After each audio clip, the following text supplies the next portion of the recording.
jump right into it to Monday Night Football between the Packers and the Eagles. Whole lot of defense, not a lot of offense. Philly took down Green Bay 10-7. Game was scoreless in the first half. Philly's offense showed a little life late in the game with a 36-yard touchdown pass from Jalen Hurts to Devontae Smith. The Packers' offense struggled mightily as well. Here's Jordan Love and Micah Parsons after the loss. I know as a defense, they definitely have every reason to look at us and say, what are you guys doing? You guys need to figure it out and help us out, put up some more points because they're doing a great job. So it's frustrating, but, we'll stay together. We'll keep the energy high and find ways to get better and be better as offense. I would not panic. I wouldn't stress. We're going to win football games, I promise you. Okay, so Micah Parsons not worried. He knows that this Packers team is going to win some more games. Chris Canty, I'll start with you. How concerned are you about Jordan Love and that Packers offense? I'm very concerned. Jordan Love is bad, and he's probably going to get his coach fired if he can't get it fixed. That's where we at. Here's the quiet. That's very, very, very harsh. Yeah, but here's why it's very, very, very fair, Stephen A. Okay. New team president Ed Policy, when he took over the job this year, he didn't extend general manager Brian Gutekunst or head coach Matt Lafleur. He should have. And they're in their penultimate years of their contracts. Okay. Now, typically, the Packers don't like to operate like that. When you're a couple of years out from a contract extension, they want to get those deals done. But there's a reason why he hit the pause button on that. And when you make the move that the Green Bay Packers did before the season in trading multiple first-round draft picks and Kenny Clark, who is a perennial Pro Bowler, for Micah Parsons, what you are saying is that you believe this roster is good enough to contend for a championship. And every single facet of the football team is playing at a high level, except for the quarterback. And I'm not going to say that it's squarely on Matt Lafleur, but he has some bearing, some responsibility in all of that. But ultimately, what we know is the quarterback is going to be around because they just paid him $55 million a year. And so the reality of what we're getting from Jordan Love is just not good enough. All you got to do is look at the first drive of the game. 2nd and 9 in plus territory, ball inside of the 40. Why are you taking a sack? Right. You got the check down to the running back in the flat. You got the check down on the spot route to the tight end, and you decide to pass up on both of those throws for God knows why, and you take a sack by Jalen Hunt, and you end up on the wrong side of the 50. Last drive of the first half, plus territory. You're taking a sack fumble. You take points off the board in that situation. You only lost by 3. That's 6 points that I just gave you. It's completely inexcusable what we're getting from Jordan Love. He absolutely has to be better.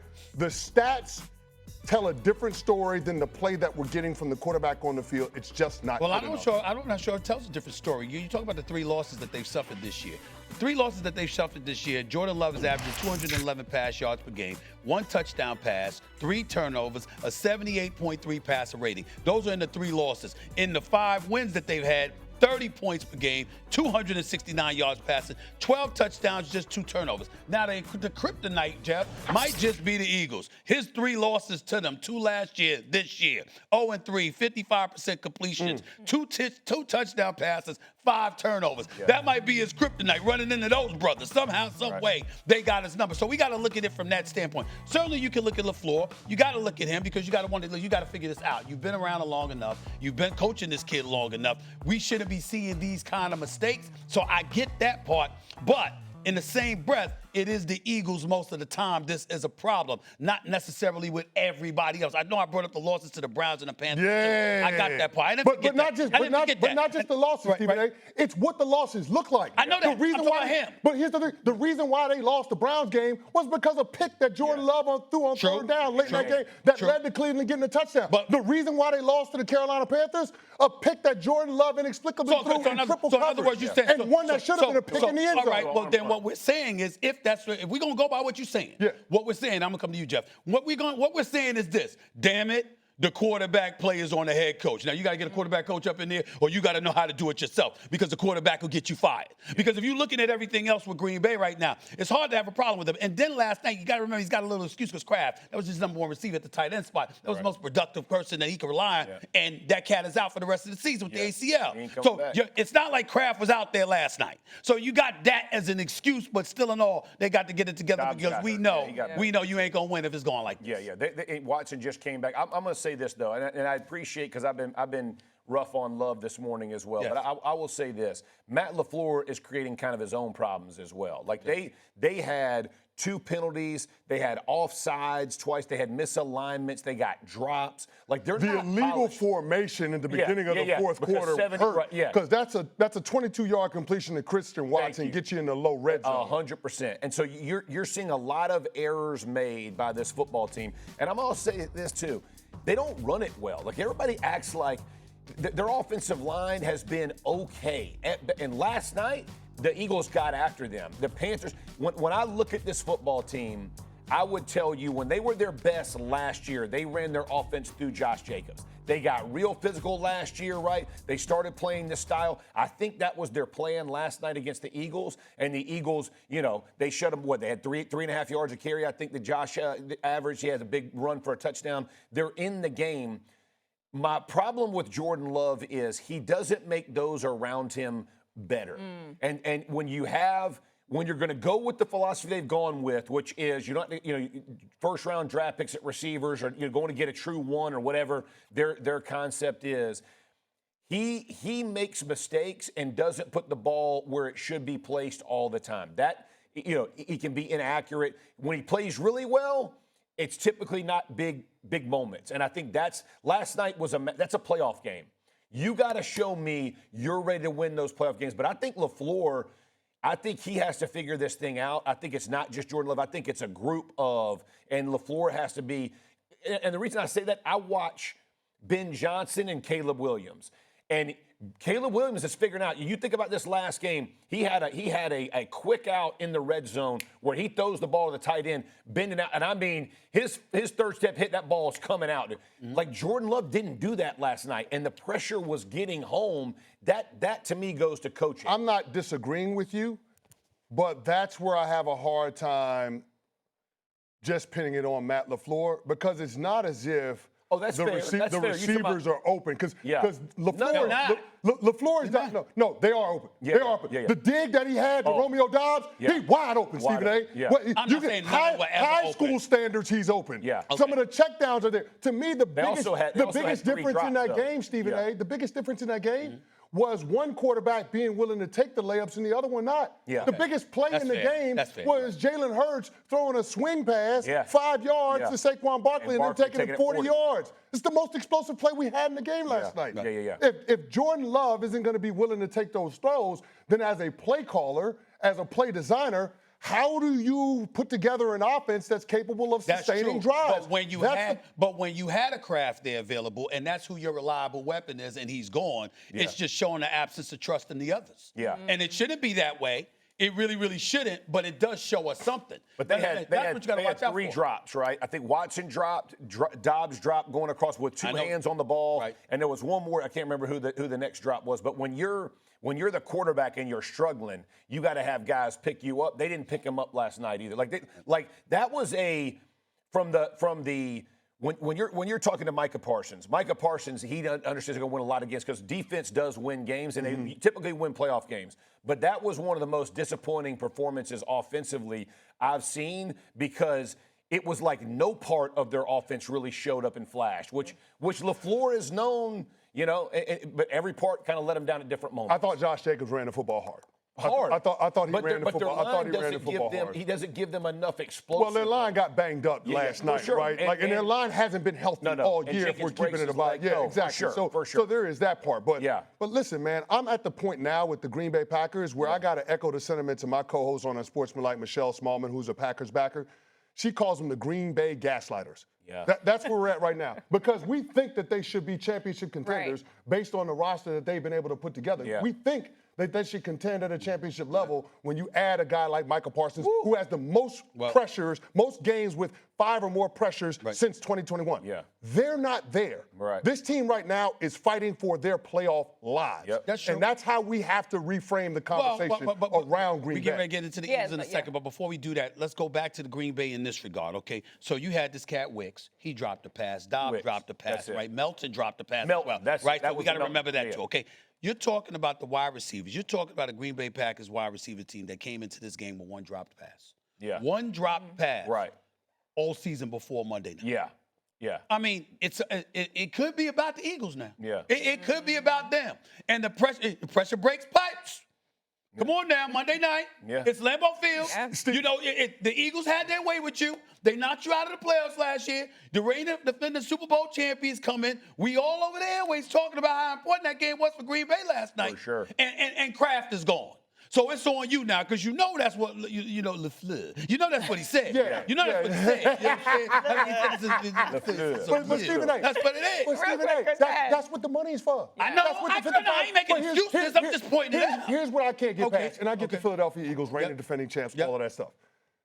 The Green Bay Packers are 1-3 when holding opponents to 16 points or less. That's crazy. The rest of the NFL is 62-5. Yeah. Repeat that. The Green Bay Packers are 1-3 when they hold opponents to 16 points or less. 1-3. 1-3. Wow. The rest of the NFL is 62-5. Yeah. And here's the thing: 3 of those 4 games that they did that were at home. Yeah. How? Yeah. And now The we get to quarterback- LaFleur. the Now we quarter- get to LaFleur, and what's your signature? Yeah. Because you're supposed to, like, your defense is handling their business. Right. You didn't get the ball to some defensive coordinator. You on the offensive side of the ball. Right. So this is not a problem you're supposed to be having in Green Bay. No doubt. Chance. No doubt. And Jordan Love is 8-4. With 8-4 at 16 points or fewer, Aaron Rodgers was 65-4. 8-4, like that's a problem. Yeah. You got listen. In the NFL, 24 is minimum. 28 is what you want when you're shooting for offensive numbers. If they in the teens, the offense you got to ain't- make that Yeah. stick. Oh, And that's brutal. LaFleur is the offensive play caller. That's right. So it's really on him. Now that's when you talk about his job. Yeah. That's when you talk about his job, because you ain't just a head coach. You are the offensive calling play him. caller. It's on you, no doubt. Let's go to the Eagles and their offense. And there's been a lot of conversation about that Eagles offense all throughout the season about whether or not who's getting the ball, the production, things like that. Chris, I'll start with you. How much of that Eagles offense could cost them a championship this time around? I don't think it's an issue with the schematics as much as I think it's an issue with attrition. You just got to think about the Philadelphia Eagles being in playoff runs each of the last 4 years. That amount of games takes a toll on you. And you saw that with the offensive line. Cam Jurgens was banged up. He was out again last night. Lane Johnson was in and out of the game. I mean, it looked bad with Evan Williams running into his knee.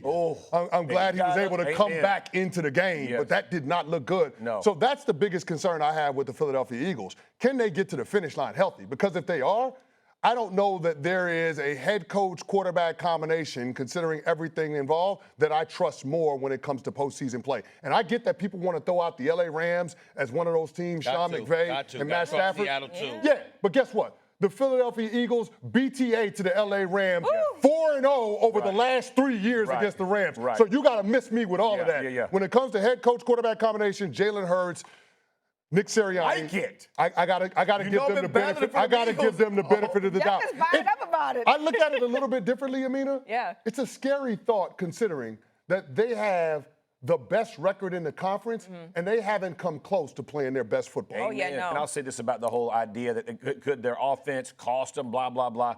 They've scored 30-plus points in 3 games when they had to have it. They scored in the 20s, the other 2, and they scored 10 last night. Whatever you got to do to win, the goal of the game is to win. Yep. And they find ways to win. Now, would I like to see A.J. get singled up on the backside every now and then and create some slants or some screens or something to him to get him involved? Absolutely. But there were some runs last night, y'all, that Saquon missed or a safety comes free and is in that if he breaks them, that goes back to last year. Them are 60 yards and gone. They are finding their form up front. They're finding their rhythm. And again, 10 points, you don't want it, but there's a lot for the Eagles to be excited about because when they have to have big days, they have them. And when they got to find a way. Last night was a playoff game. Going on the road to Lambeau, playing a primetime game is not easy to do in those conditions. They went and found a way to win. That's what the Eagles do. So no, their offense will not be an issue. You two are not getting away with this. Oh, we are. You're not getting away with We this. just told you. You're not doing this. You're Yes, not we doing are. this. You're not doing it. See, because I'm not challenging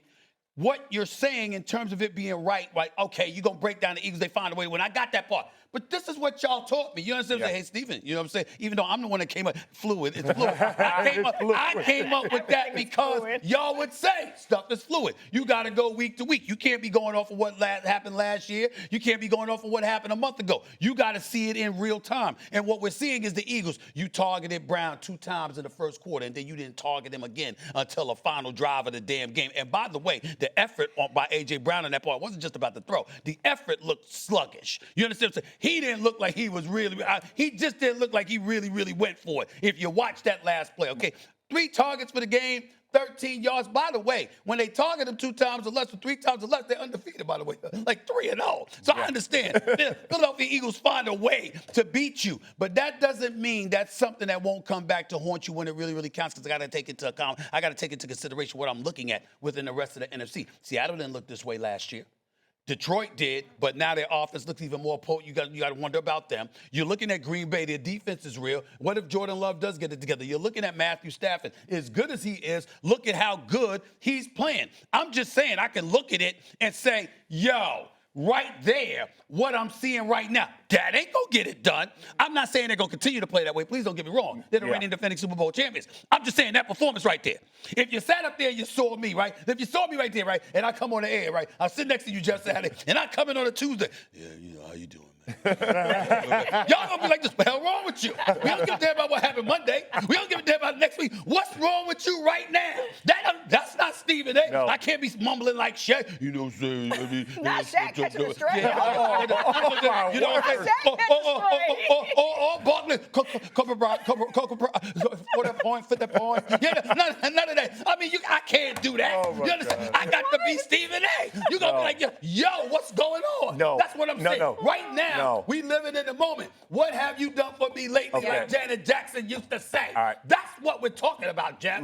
Last night, the game, okay, listen for a second. The game was a weird game anyway. The Packers start out in the first quarter with this long drive, take a sack, but they took like 6 minutes off the clock, right? And then punt. The Eagles take it all the way down. They have a great play call on 3rd down, a QB keep. He runs up, and his knee is on the defender when Cooper knocks the ball out. Great play by Cooper. Great play. But, like, that's the whole first quarter. So like, points you realize aren't going to come at a premium. But those kind of things made the game look worse to me for the Eagles offense than it really was. Right? And, again, you're going against one of the best defenses in the NFL, and why go risk it if you don't have to? They were up 10 till 6 minutes in the fourth quarter? Yep. Like, you're not going to go. They're risk averse anyway. So I disagree. I don't think there was a problem as much as we're going to manage this game and find a way to get out of here with a win, and that's what they ultimately Philly is did. up to 29 3-and-outs this year. That's second most in the NFL. 29 3-and-outs. They can be sloppy. I mean, they can be sloppy. Agreed. We didn't see that last year.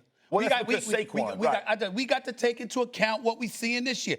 Credit for them finding ways to win, but we got to look around the league and see who's looking better at this particular moment. Why? Because it's fluid. It is fluid, but the Stafford thing, I appreciate. Stafford has thrown a lot of short passes for touchdowns. And y'all go back and look at that. I love Stafford. Yeah. He's throwing a lot of touchdowns. 20 touchdowns with 0 interceptions, something like that. I went back and looked at it. A lot of things are like 5 yards and in. Like we get that thing. But with him, that's wrong. With him, that's wrong. Here's why.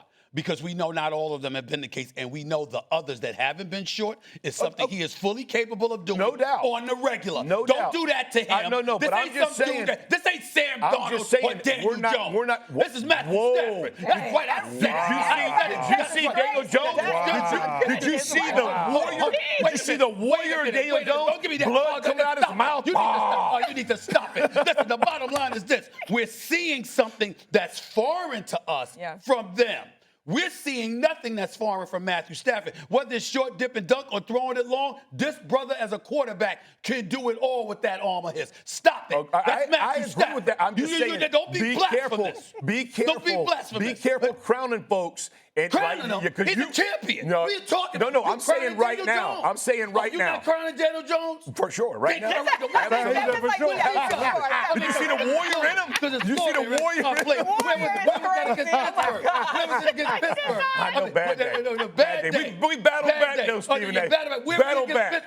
Berlin, we came charging. So we going to find explanations for Daniel Jones. We going to sit up there and say, well, Matthew Stafford, let's pump the brakes. This brother's a champion. Let's stop it. Just be careful. They got Seattle this week. It's going to be. That's going to be interesting now. That's going to be interesting. No, we're going to find out. Hey, we're going to see you next Tuesday. And after that, because it's fluid, it might change. But for now, we going to get a man in love. You need to stop that nonsense. He must have a place in L.A., too. You got a place in L.A.? Yeah, okay. I just want to make sure. Yeah, he got a little box, a little sweet action. It's interesting you talk about change because that's what's about to happen right now with the style of football that's being played across the league.